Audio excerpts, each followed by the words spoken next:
the Dow Jones Industrial Average is getting a new component, Apple.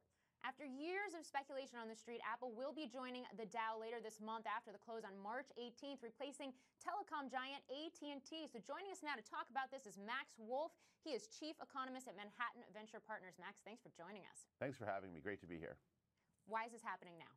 Well, this Apple's been ripe for the Dow for a long time. We've heard the rumors, and it's about time it was added. Largest market cap in the U.S., certainly largest brand in consumer electronics in the U.S., probably the world, and for many reasons culturally dominant. So it more than fills all the categories we're supposed to have for the leadership Dow companies, has for a long time. I think it belongs there. I think it's probably good for the index, and I couldn't possibly think the symbolism is more clear about the new digital future, seeing an AT&T be replaced by Apple, which is, kind of a perfect symbolic moment for where we are in the evolution of American technology.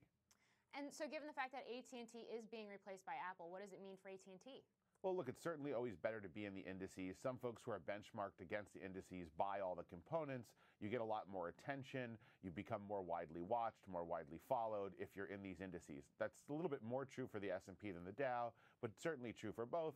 And there's the symbolic pride of place that, hey, if you're in there, you're one of the leadership cohorts of the bluest of blue chips of the biggest market for equities in the world. And so there's a huge symbolic and kind of bully pulpit value to being there. That being said, it doesn't immediately mean anything about valuation to be added or subtracted on a basic, pure, fundamental basis.